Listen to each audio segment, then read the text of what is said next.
Nós vamos então começar a parte de neurologia e neurofisiologia. A neurologia é uma especialidade médica com 3 objetivos principais. Inicialmente, investigar e pesquisar todos os distúrbios estruturais do sistema nervoso e, depois disso, com base nessas investigações, elaborar o diagnóstico referente à anomalia porventura encontrada. Por fim, realizar o tratamento adequado dessa anomalia que pode ter sido encontrada. A neuropediatria, por sua vez, é a especialidade que tem os mesmos objetivos, mas voltados para as crianças e adolescentes. Esses profissionais são preparados para entender todas as características específicas das crianças nas suas fases de desenvolvimento neurológico. Esse distúrbio estrutural de que trata o neurologista é uma alteração neuroanatômica ou neurofisiológica que vai provocar o aparecimento de sintomas patológicos, ou seja, doenças, nas pessoas. E o que é a neurociência? A neurociência é uma prática interdisciplinar envolvendo o sistema nervoso e seus mecanismos de controle sobre comportamento, aprendizagem, cognição, regulação orgânica, teoria da informação, semiótica, linguística, neurolinguística e tudo mais. Cada estudo dentro da neurociência toma o nome correspondente à relação específica que está sendo analisada e desenvolvida, alguns deles sendo especializações médicas, mas diversos deles em outras áreas do conhecimento. Assim nós temos a neuropedagogia, neuropsicopedagogia, neurodidática, neuropsicologia, neurobiologia, neurofisiologia, neurofarmacologia, neuropsiquiatria, neuroendocrinologia e um monte de outras, né? E tudo começa pelas células.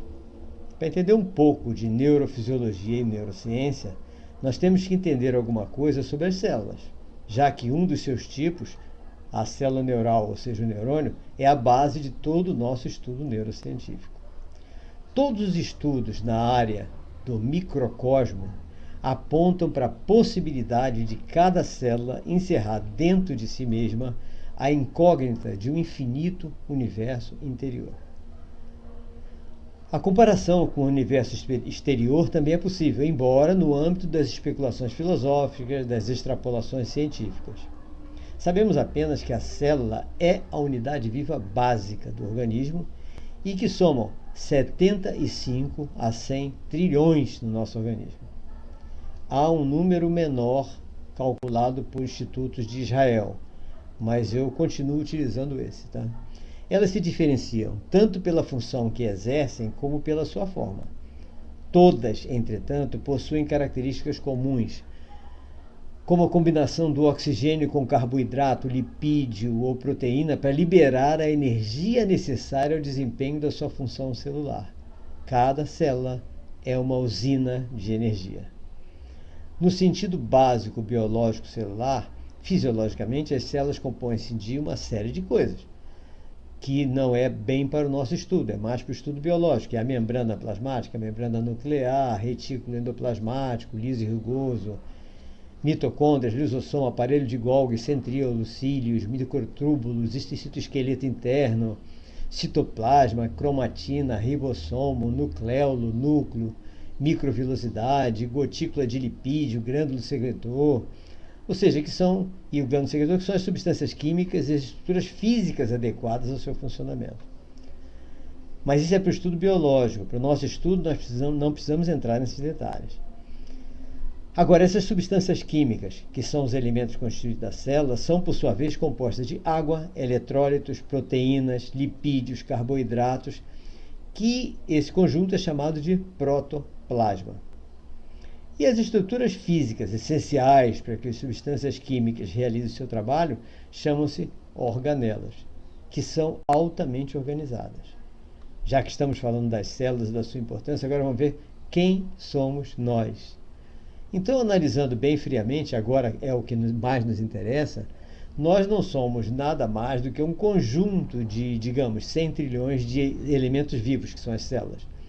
E que construímos uma identidade como se existíssemos apesar delas. Não, elas existem e nós somos esse conjunto. Na própria capacidade de pensar no que estamos debatendo, é também fruto das células. essas especiais, os neurônios, as células neurais, que é o que nós vamos estudar a seguir. Mas tem mais. Além das células, nós temos as bactérias. As bactérias que compõem a nossa microbiota intestinal e é composta por aproximadamente 200 trilhões. São muitas famílias de bactérias e que são extremamente necessárias para a nossa saúde. Elas se mantêm em contato permanente com o nosso cérebro entérico. O nosso cérebro entérico, mais a microbiota intestinal, em conjunto, é que permitem que haja toda uma estabilidade psíquico-orgânica no nosso organismo. O nosso cérebro entérico, ou seja, o cérebro do intestino, que é chamado também de segundo cérebro, e imagine que ele gera 90% de toda a nossa serotonina, 50% de toda a nossa dopamina e mais 30 outros neurotransmissores.